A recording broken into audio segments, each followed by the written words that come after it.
everybody, and welcome back to the Black Lawyers Podcast. Today, we have the pleasure of interviewing Judge Mathis and his daughter, Jade Mathis. Hi, everybody. Welcome to the show. Thank you for Hello, joining Thank you us. for hello. Thank you for thank joining you us. for having us on. Yes, And yes. make sure you ask all the questions of the young lawyer you have here, uh, who was probably better prepared than the old man judge. No.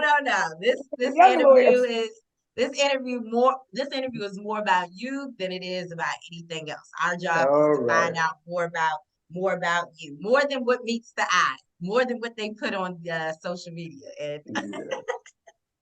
and in the news. This is our in-depth to find out a little bit more about you. All But right. before we get to that, our podcast always starts off with hot topics. There are a lot of things going on in the news. There are a lot of defendants in the news. And so we're going to today play uh, the a judging version of Hot Topics, where, of course, you're a judge, and today, Jade, you will also be a judge. And so it'll be the Mathis edition of Who's Judging You. Okay, so you guys are going to put up for the people that are watching, and if you're listening, I'll let you know what they're putting up. But for the people that are watching, they're going to put up a 1 if they are going to send the defendant to jail, and they're going to put up a 2 if they're not going to send them to jail. Okay, so the first story we have is our dear sister Carly Russell from Montgomery, from Alabama, who has a first court date coming up, misdemeanor charges for staging her own kidnapping last month. If you're not familiar with this story, she said that she was driving down a highway. She saw a child walking down the highway. She called it in. She even called her family saying that she saw the child, and then all of a sudden the call disconnected. So I'm sure people that are parents out there, if you heard your child on his own and all of a sudden disconnected, even if they're not kidnapped, something has happened. They've been in an accident, something has happened. And so there was this all-out man search for her. And she came home a few days later, at first saying, "Oh, no, yeah, I was definitely kidnapped," and gave a whole story. And then we come to find out she finally breaks down and tells the truth and says, "You know what? I made a mistake and I was not kidnapped." And so she admitted to the hoax. It's giving very Jussie Smollett. So at the end of the day, I think they were even calling her Carly Smollett. They were. I know Jussie is actually still appealing. He's still sticking by his story that he didn't make it up, that he was harmed. But with her, she actually admitted that it was obviously a hoax. So in this case, jail for 1 or no jail for 2. No jail. Oh wait, yeah, no jail. Interesting. I would not. Okay, so Jay and Judge Mathis both said no jail. I don't think I would have predicted that. Okay, Jay, why are you not gonna give her no jail time? Well, I think she probably needs more help and resources than anything. I think that that's an indication that something is wrong. And as a prior prosecutor, you kind of look at the person as a whole and not the actions. And I think that there's an indication that I would say now resources, she should refund the resources that were spent looking for her from law enforcement. Absolutely, she should do that. But I think some type of treatment or courses or community service or something like that would be sufficient. This case, Judge Mathis, what about you? No I jail say for the her? same. I say the same thing with regard to the penalty. It should be conditioned upon her obtaining treatment. But it's a simple filing a false police report. Everything else was just a woman lying about what's going on with her, and the media caught a hold of it. She didn't ask for the media, I don't think. That's So true. the media can go after her, but they have no case either. So this is a simple misdemeanor for filing a false police report. But as Jay said, I would also require restitution for the expenses that she caused the city to spend in response to her false police report. That's a good point. And I forget judges are also lawyers. So that's a very good argument. At the end of the day, she did not ask for the media to get involved. And you don't know you never know somebody said you had Beyonce's mama looking for you. Shame on you. Right. But she didn't, I don't think she knew it was going to get this big. No. So, okay, very interesting, very interesting. But we're going to stay in Alabama to another story that literally just happened about maybe a week ago.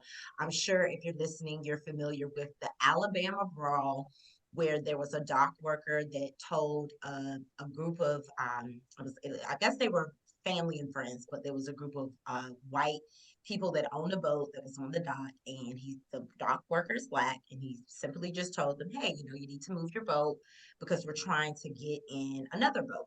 Again, very simple. It's actually all on video. He's not yelling, he's very calm. They became very aggressive with him. Probably had to do with alcohol because they had been drinking all day on the boat. And they felt the need to, instead of just moving the boat, attack him. Now, again, not predicting the response, I don't think he knew that all these people were going to come to his rescue. So maybe 2 minutes later, you see people swimming, running to his rescue, and it just ended up being this all-out brawl. And one of the people seen in the brawl is Reggie Ray, who was seen wielding a chair, which at this point he needs a trademark. He needs to sell his own folding chairs because so many people are making money off this folding chair meme at this point. But he was seen fighting with the chair and hit one of the people hit was a woman with the chair, and so he was charged. But he was actually charged with disorderly conduct versus the white people in the boat were actually charged with assault charges.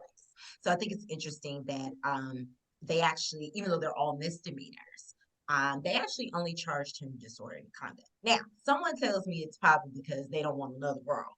And that, maybe it's because he was coming in defense of others. There's a self-defense rule that says that you can do that. I don't know their rationale, but in behind the charges. But he did just get disorderly conduct. Jail or no jail for hitting a woman in the brawl? No jail. Jade and Judge Mathis both said no jail. Okay, Jade, why no jail? He hit a woman in the brawl. Why no jail? Because Well, that's I what some people are emphasizing. They're like, he hit a woman. She wasn't gonna be able to fight back anyway. I don't know if that fits the elements of disorderly, him hitting the chair. I just don't know enough to know if that fits the elements of what that, if that falls. Now, I maybe don't actually think it does. assault. I think they just gave Yeah. it to him. I actually think it's assault. Yeah, it was a second degree assault. Yes. I think if they want to charge him with something, it probably would be assault or battery, but I'm not for the current charge, no. Judge Mathis? Well, first of all, I want to clarify that because you mentioned a couple of times hit a chair, hit a woman with a chair. And I don't think that should be relevant, the gender, particularly in the type of progressive approach to women and men and their abilities, if they can fight in the army, et cetera, et cetera.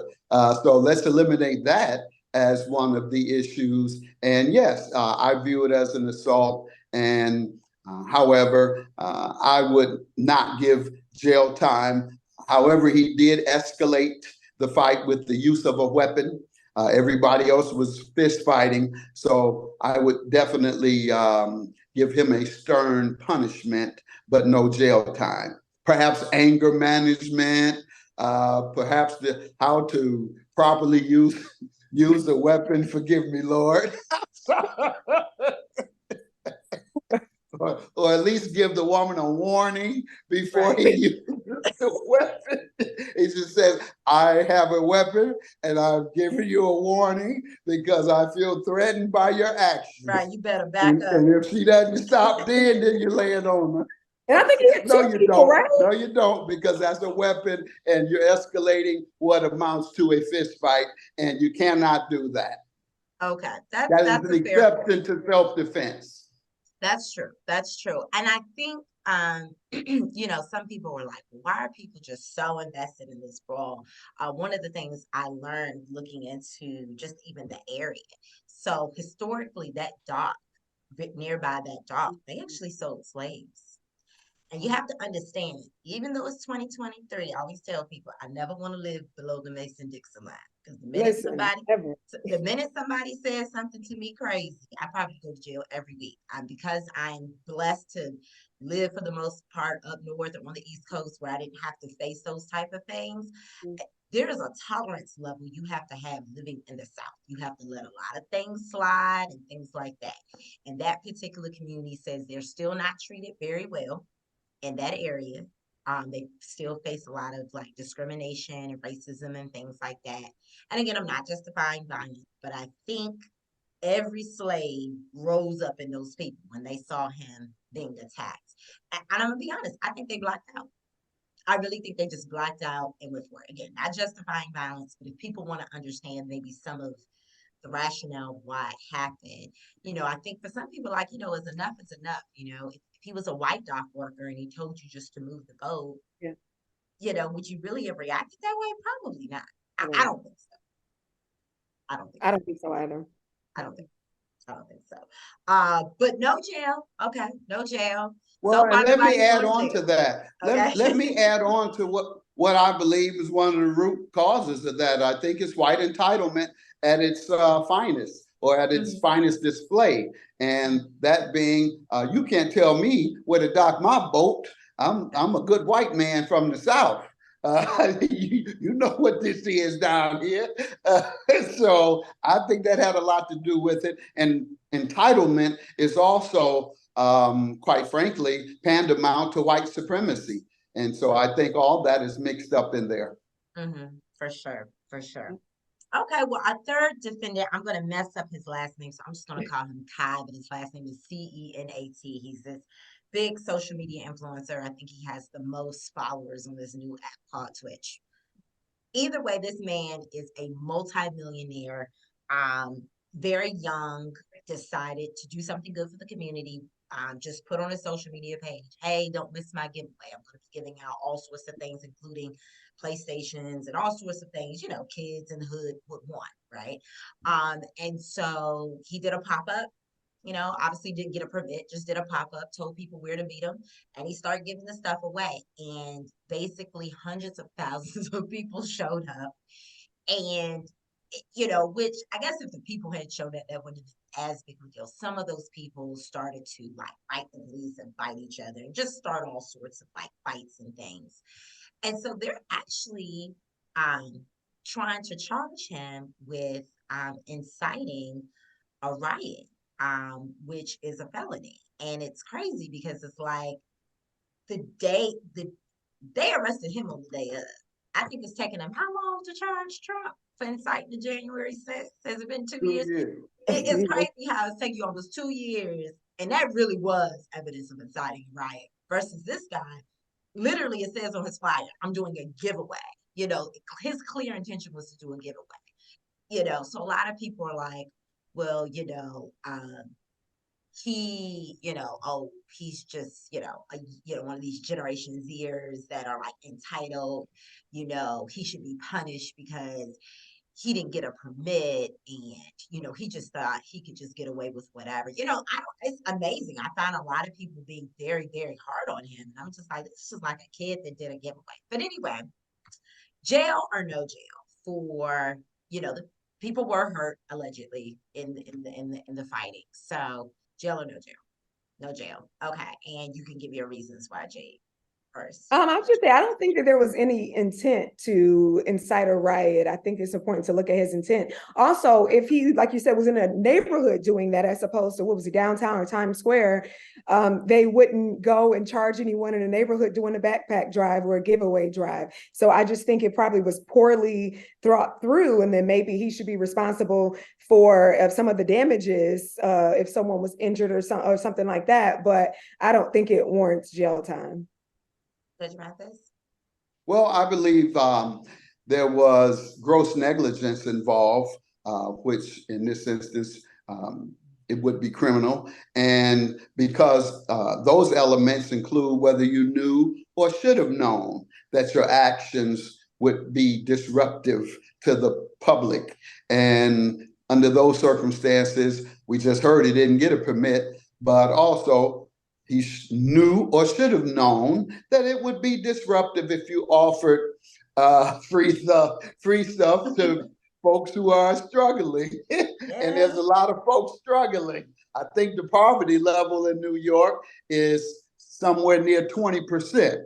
So you got 20 people in 20% of the city is in poverty, and you offer free things. You better be glad 20% of those 12 million people didn't show up.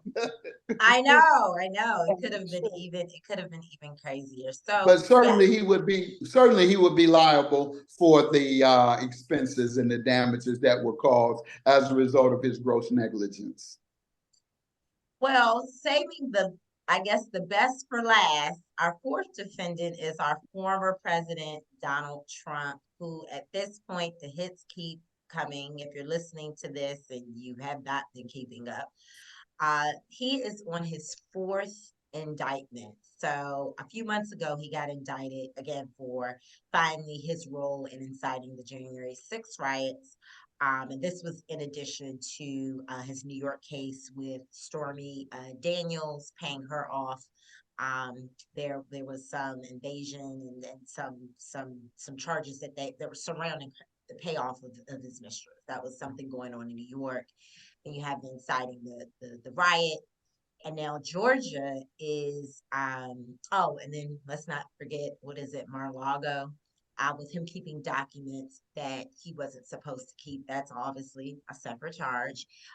And so now he's looking at, just recently, a few days ago, DA Fani Willis, who, if you don't know who she is, she has a RICO charge also against Young Thug and some other co-defendants in Atlanta, Georgia. And that case is moving slow as snails because there's so many defendants and there's so many motions. They haven't even picked a jury out for that trial. But she is coming after Trump and claiming, she wants a trial for him in 6 months for interfering with the Georgia election. Now, I definitely think she should bring the charges, but she's not going to get a trial in 6 months just because there's so many things on the calendar ahead of what's happening with Trump. And, I think for her, she's just trying to push it because she wants it before the election. If you don't know this, you can't pardon away a state crime. So it ideally, if it could happen before, that would be great. Because if for some reason he was elected, God forbid, he is elected. But if he was elected again, he would be able to pardon that way. So that's why there is a push to push the state stuff quicker. I just don't think realistically it can happen. But anyway, he's claiming he's going to come out with a document in a press conference next week that's going to clear his name of this. I don't know about the other three charges, but this charge, he says he has an undeniable document that is they're going to have to drop the case. Again, I don't know what this document is, but that is the latest on Trump. So, he's got so much going on. You just take your pick. Would you put him in jail for any of the four? Because at this point, there are four different charges. So are there any charges where it's like, okay, he should probably sit in jail for a little? I send him straight to the penitentiary. He needs to be in big If jail. you're watching this, they put their ones up real fast for this particular defendant. I'll let you go first, Judge Mathis. Well, everybody's not crazy. So if you got four prosecutors on him, three of them are federal prosecutors who don't charge you unless they are convinced they can win by a margin of 95%, which traditionally is their margin of victory. I think one of those three federal cases, there's an overwhelming amount of evidence from what I've seen, both posted on the internet, independent evidence, and have read otherwise. And with regard to Georgia, the state crime, I think that they have an overwhelming amount of evidence that they conspired, him and his campaign staff, his lawyers, others conspired and moved forward. That's the RICO charge. Not only did you move forward, not only did you conspire among each other, you move forward on that conspiracy. And I think she has enough evidence to convict. And anyone charged with, there's a mandatory minimum in Georgia for RICO. So certainly he should not be above the law that a street kid has to be subjected to, that based on the poverty and the extreme circumstances that they live in and try and get out of. Well, he's trying to get out of his circumstances, and he didn't live extremely. He had a comfortable life. So that's my opinion. We want the justice system to be fair, and in this case, that's what I'm hoping will happen. Not too confident, but hoping. What do you think are the odds though out of the four though? Do you think state more than federal they would probably get them in jail out of the four? What do you think out of the four?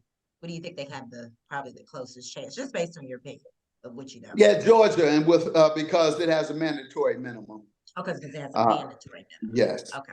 Okay, that's fair. And it's interesting, Jade, that Judge Mathis said this thing about me used to be a prosecutor. Is there a reason why you guys typically it's like, I mean, that's really high, 95%. Is there a reason why prosecutors have such a high win rate? Because a lot of times we do not pursue cases or pursue prosecuting cases unless we have a good prosecutor, unless we have the facts, the evidence, the police report, our witnesses, our victims, depending on what the case is, we still have that discernment to say, no, there's not enough to go forward either legally or ethically on this matter. So we don't move until we have enough to go forward with. And so we're pretty confident. And are you also kind of agreeing that if out of the four, it may be the state that ultimately gets him versus some of these federal charges, maybe a little more in the gray area? Yes, because as the judge said, Georgia is the only one with the mandatory minimum, which means even if it's 5 months, 6 months, 3 years, he's going to have to serve some time. Whereas the other cases, he may not have to and get away with he may have a record, but he may not actually serve time incarcerated. Yeah, and the irony here is that a man who frequently degraded Black folks, thought that the killings of and the march, of Black supremacists, of white supremacists in Carolina or Virginia rather, some years ago, he said there were good people on both sides of the equation where they were making racist remarks as they marched. And so a man who has done all these things to degrade African Americans is now being prosecuted and is most likely to be jailed by an African American. Yeah, that was my law school. I mean, not my law school, my undergrad, UVA, where he said, "Oh, they're good people on both sides." I said, "Really? Is that your answer?"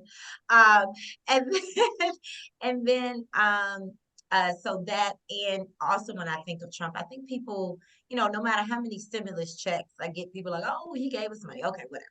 No matter how many stimulus checks this person is giving you, I also think back to the Central Park Five, or they call themselves the Exonerated Five now. He took out a whole newspaper article, and those were children.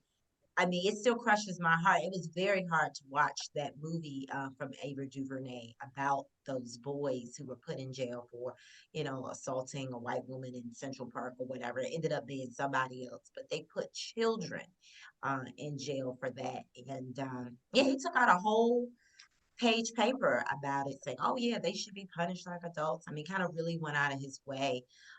So anyway, I mean, I know he later went on and was big time reality TV star, and sometimes people forget those things, but I didn't forget. Like I think it Yeah, actually he should have put an ad out for the Son of Sam in New York. How about that?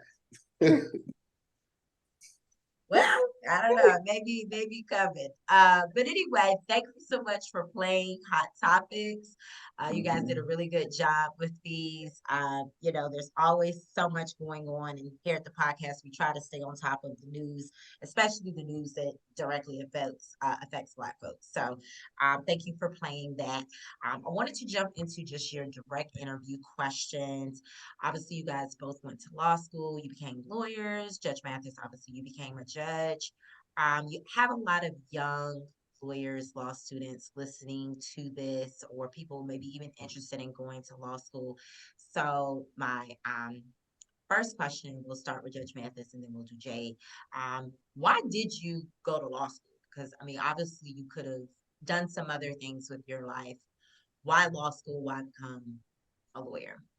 Yeah, early on, when I started undergrad, having come from a deprived childhood, a troubled childhood, segregated into the ghettos of Detroit, I realized once I got to college that, hey, life isn't like this for everybody.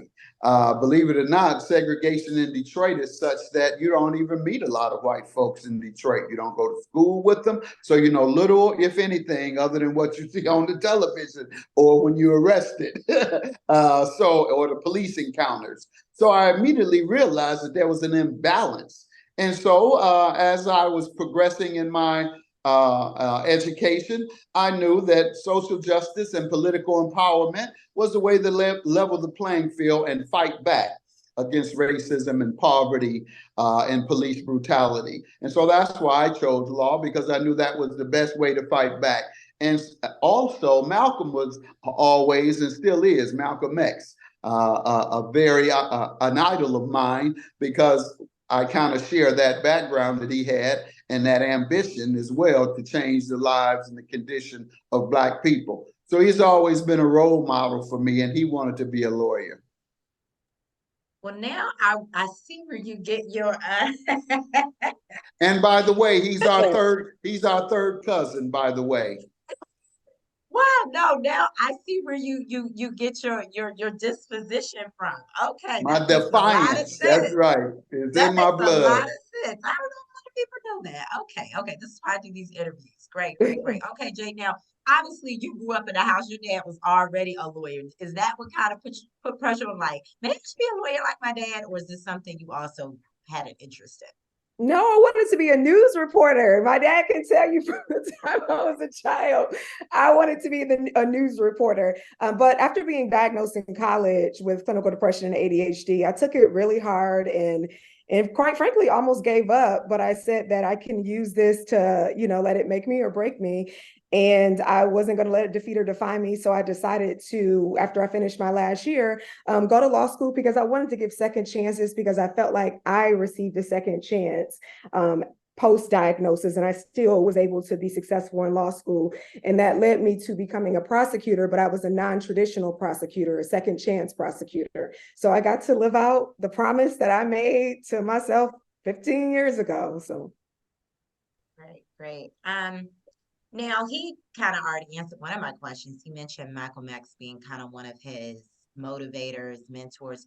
Jade, other than your dad, because I mean, obviously your dad is going to be on the list. Is there anybody else that you kind of saw as a lawyer or in the legal field that kind of inspired your journey?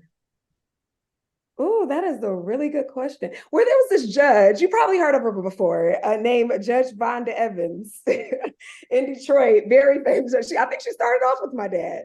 And she was just always so pretty to me and so bubbly, but very smart and very stern. And I always just looked up to her. I was around her a lot as a child, because she and my family, they were pretty close. But I always looked at Judge Evans. I would just forget she was a judge, because she was such a down-to-earth, normal person. So I would say Judge Vonda Evans. Now, you both attended law school, so starting with Judge Mathis, what was your favorite law school class and what was your least favorite? You can start with your favorite. Certainly, constitutional law as well as my favorite, and securities and transactions, secure transactions was my least favorite. I have a very difficult time with any concepts dealing with math, and that's a lot involved in that. But constitutional law, because I love it and because my skill level lies there. Well, I always tell people we didn't go to law school to do math. That's the running joke. Lawyers did not go to law school to do math. So anytime they try to put math in front of lawyers, they always have these memes of lawyers struggling with math. It's like, if we were so good at math and science, we would have been doctors. We're lawyers. We delegate that out. Jake, what was your favorite class, least favorite class? My favorite class was actually business organizations, and that's what I did the best on the bar exam as well. But it's so weird, but con law was my least favorite. I didn't master that until I took the bar, and I was like, well, listen, you have to master this if you plan on remotely passing this. But yeah, con law was my least favorite. Yeah, I think contracts was my favorite, and my least favorite. You know what? It may have also been, and it's not because I didn't like the topic. constitutional law was actually very hard. It I was. don't know if it was like all the scrutiny tests I had to remember or something like that. I always just felt like there was a lot to remember. I enjoyed the class, but I want to say it was probably my lowest grade in law school because it was that difficult for me. But in hindsight, I'm like, wow, it's so important to really know constitutional law, especially with, everything that's going on now, Roe versus Wade being overturned, affirmative action. We have so much going on with our fundamental rights, that I'm so glad I still was forced to take the class because it truly is an important course. So obviously we're all Black lawyers, I repeat this statistic over and over again, less than 5% of lawyers is Black. That percentage has not gone up very much in the last few years. In fact, I think it went down a little bit. So, we're not really represented in the spaces we went to. And, remind the audience, each of you, what law schools you went to. And when you were in law school, was there ever a time where maybe you felt like you were being discriminated against? I'll start with you, Jay. Even if it wasn't outwardly, I mean, you probably got an outwardly example, but it could be a Anytime I'm in American society, I feel I'm being discriminated against within the next half hour. so that answer is an easy yes. And I went to the University of Detroit Law School, and I'm grateful that they admitted me because they admitted me with marginal grades. They admitted me through a summer program, all of which was in a result of affirmative action. And so that's why that is so important. So Jade, what law school did you go to? And again, was there ever a time where you felt like you were being discriminated? I went to Thomas M. Cooley Law School in Michigan, and actually, no, we had a large amount of Black deans, of Black professors, Black students and organizations. So I will say I did feel pretty at home there. What would be, Jade, your advice if someone wanted to be a prosecutor? Any quick advice tips? I would say that's when I learned the true definition of why they call us counselors. And you are not just a lawyer, you are a therapist, you are a kind of like a judge, law enforcement. So just make sure that you are prepared to deal with people on a deeper level than what you're looking at, and look at them as a person and look internally, because if not, then everyone's going to jail. Judge Mathis, anyone interested in becoming a judge? Any quick What's that? tips? If someone is interested in becoming a judge, what are your top 2 tips? Well, serve first. Serve the community that you want to judge. A lot of folks think it's their academics, it's their stellar practice of law. I think it's the service that is most important, and that people serve you, and then they'll elect you. That regardless of the circumstance. So that's what be my advice. If you want to be elected judge, serve. If you want to be elected anything, serve. Join the NAACP. Join your community organizations throughout the city or state, and those people will reward you as with a judgeship or whatever it is you might seek. The people are the ones that determine your fate.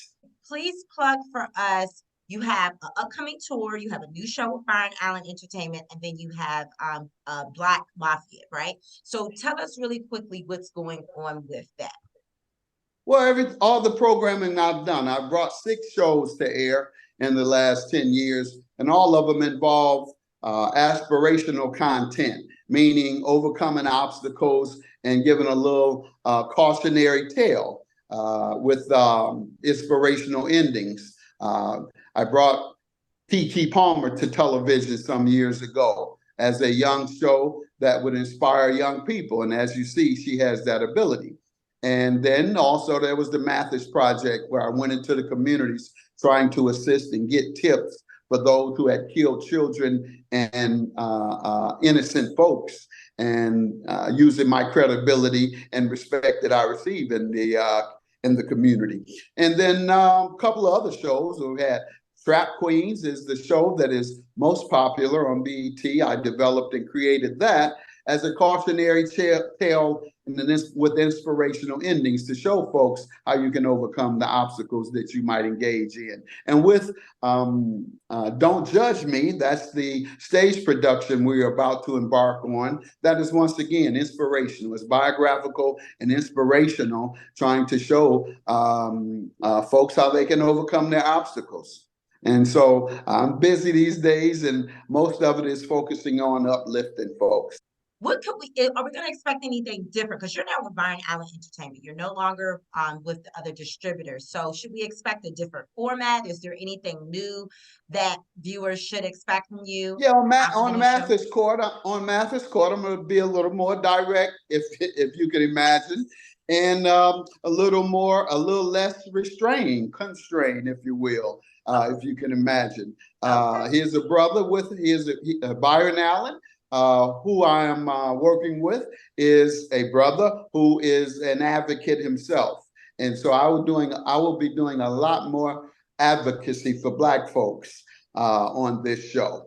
And so I look forward to it in particular. And one last thing, and then I'll close out with Jay. What is the date for, what is it? The BMF, it's a movie, right? Yes, we've completed the movie, First Lady of BMF. It's called BET Film. It's our second. We had the first one was Big 50, who was also a young lady in Detroit whom I grew up with and knew for many years, and is Jade's one of her dear friends. In fact, all the ladies from Detroit who were part of Trap Queens, Jade knows, and because I make sure that my kids are exposed to every element of life. Particularly the element that I grew up in. I want them to know their people so that they can love their people.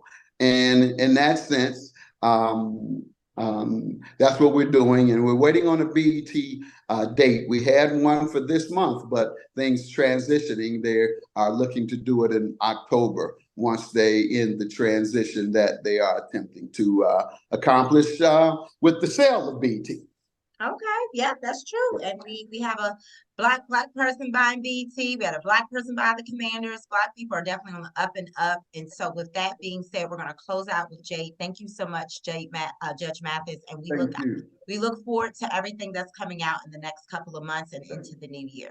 I know you are a mental health advocate, right? So I know what is important for you is always to put that first. And it's funny that you said, well, I wanted to be, a journalist and do some other things. With your advocacy, it seems like you've been able to actually, do more of your journalism work. It's so funny how life just kind of come full circle. So tell us more about why you decided to kind of close out your prosecutor journey and then kind of go into this journey of, your advocacy, being more a media journalist. Tell us a little bit more about that, because there's some lawyers that, get kind of burned out and are looking to go into different fields. Well, after being a prosecutor for almost 7 years, I did see a lot of injustices, and a lot of them were people who look like me. I'm just going to be very honest. I was in a predominantly Black county, and so that's what it was reflective of. And at that time, I could only do so much as a second chance prosecutor with diversion courts, but my voice only went so far. So when I closed that chapter out, I still wanted to make sure that I was advocating for second chances. However, I wanted to be a voice for the voiceless, which I was not always able to do as a prosecutor, because I was to be a voice for the state of Maryland. So when I now work for myself, I can kind of say what I want to say, and I am my father's child. So I do have a Greg Mathis Jr., Judge Mathis Jr. voice and opinion. So then I could just use my platform, still using my journalism degree and my passion in journalism, because I still do a lot of press conferences for a lot of the cases that I'm doing. So it gives me an opportunity to intertwine the two. So I don't feel like I'm missing out on either of them, honestly. Right. And I always tell people, don't be afraid to pivot, especially if you've been practicing for a while. If there's something else you're passionate about, then again, if you don't have the finances to completely quit it, I wouldn't say completely quit it and just have no money and be homeless and trying to figure it out. But maybe do a slow transition. I had a plan. Yeah. My transition was like a year. And I do think journalism, just like being a lawyer, there are a lot of transferable skill sets. So I can see, why you've been able to, transition. If you guys are in the DC area, you can catch her on Fox 5 sometimes. So she's been able to do that. Also MSNBC, I know with Simone, you also do some correspondent work there. So congratulations on your transition. It's definitely Thank not necessarily a easy thing. Speaking of your mental health stuff, we did want to make sure we plugged whatever is coming up. I think September, I know, is National, I believe, Suicide Awareness Month. But if there's anything else that between now and maybe going into the new year, something you're working on, would you like to let the viewers know? Definitely let us know what you have going on. Yeah, so I have the privilege of being a mental health influencer for the National Institute of Health. They have a program called All of Us Research Program, and it's predominantly for minorities and making sure that we're getting the correct treatment that we need, specifically catered for our body and our body chemistry for mental wellness. So we're starting that tour in October, the Rooted in Resilience tour, and I am the Resilient Gym. So I am looking forward to sharing my story and the importance of medication and importance of treatment and accepting and owning and getting help in therapy for any conditions that we have psychologically. Yeah, I'm a really huge advocate for that. And I will be shortly making an announcement that I'll be joining Speakers Bureau as a mental health representative for that as well. So, just stick a pin in those. And I will be an author probably I was next gonna year. say, I was gonna say it. I said, I'm gonna let her say it because I know you're I not don't supposed to say want it. to overwhelm them. Yes, I'll be an author hopefully within the next year, but I will continue to litigate these cases, specifically the Delano Martin case that we are still trying to get justice for. And we have added some superstar lawyers and dream team lawyers to the team. So you all should be hearing about that soon. Okay.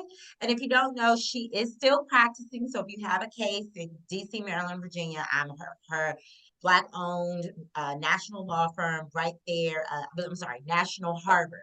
It's A. Clark Law Group, right? Yep, If exactly. you are looking, and if you're in the DC area looking for services, or if you just need a referral, Jade's firm is really good about that. And we're excited that you're still able to, you're not a prosecutor anymore, but you're still able to practice. You're able to do your mental health work. You're able to do your journalism. I feel like your life is so probably more balanced now than what it was before, and Yes. so we're excited for that and that journey. We close each episode out with a Black Excellence Moment of the Week. Today's Black Excellence Moment of the Week is Hill Harper. He is a Harvard Law graduate, but ironically has not ever played a lawyer on TV to my knowledge. I'm going to ask him that when hopefully I interview him again. He has been a Black Lawyer Podcast champion. He's been on Yeah. season 1, season 2, because we're going to try to get him on season 3. He is our Black Excellence Moment of the Week because he is now playing a new role, which is Senator for Michigan. So, Michigan, my yeah. home state. Yeah. My dad Yeah. left too soon. He would I have know chimed okay. in on It's that. He okay. left too It's soon. our Black Excellence Moment of the Week. We're excited that he's going to take on this role. I definitely see him as a politician. I think he didn't just get a law degree, he actually got some other degrees in politics or something at Harvard. So I'm actually not surprised. He's also really good friends with President Obama, which was our first Black president. So I'm actually not surprised that he's running for office. I think it's a really good fit. He seems to be really passionate about it. So we're definitely rooting for him because he roots for us. He's also Yes. our Black TV Doctor shirt ambassador because he plays a Black TV doctor. We have the Black TV lawyer and the Black TV doctor shirts that raise money for our scholarships, which, by the way, are back open. So if you know a Black law student or Black medical student that either wants to cover their books or their board exam fees, or as a lawyer, it's called bar exam fees. We were trying to give out as many scholarships as possible each year. And the more people buy the shirts, the more, we can give out scholarships. So yeah, Hill has been an advocate for us for the Harrison Smith Scholarship, which is the doctor scholarship, and then the lawyer scholarship is the Obama scholarship. Gave that name, we gave the Obama name to that scholarship since they're both lawyers. Yeah. So anyway, yes, scholarship is back open. Jade, I just want to thank you and your dad for, taking the time out just to speak with us. I'm sure many of what you guys said will land on some ears. And as always, we're rooting for everyone Black. Take care, everyone. Thank you for Take care, having me. everyone. Thank you.